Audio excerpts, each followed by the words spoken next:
Hello everyone, welcome to another mini blog. এখানে দেখো তিন্নি কান্নাকাটি করছে, মা মুন্নিকে নিয়ে যাচ্ছে ও বাড়িতে, সেই কারণেই ওর কান্না। তারপর এসে গেছে আমাদের সমস্ত শাড়িগুলো। পার্লার মেকআপের পাশাপাশি নতুন করে শুরু করছি শাড়ির বিজনেস। তারপর তিন্নির বাবা যাচ্ছে কোম্পানির সিঙ্গেল ট্যুরে। আমরা সারাদিন বাচ্চা সামলে সংসার সামলে ঘাম ঝরিয়ে প্রচুর পরিশ্রম করি। তো তোমাদের অনেকেরই মনে হতে পারে ওদের কিসের দরকার, কিন্তু আমরা সব সময় কাজ নিয়ে থাকতে ভালোবাসি। আমার মনে হয় সমালোচনা বাদ দিয়ে প্রত্যেকটা মেয়েরই স্বামীর যতই থাক না কেন নিজের কিছু না কিছু করা উচিত। যাই হোক, মেকআপ আমি সবসময় ন্যাচারাল এবং শাটেল করার চেষ্টা করি। তোমাদের কার কার আমার মেকআপ পছন্দ তো কমেন্টে অবশ্যই জানাবে। আমার শাড়ির কালেকশনগুলো ভীষণ সুন্দর, সাউথ, অসম, আরও বিভিন্ন ইউনিক কালেকশন আছে।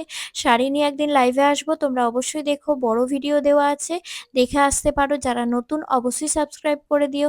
তোমরা কারা কারা একমত অবশ্যই জানাবে। সবাই ভালো থাকবে, সুস্থ থাকবে, টাটা।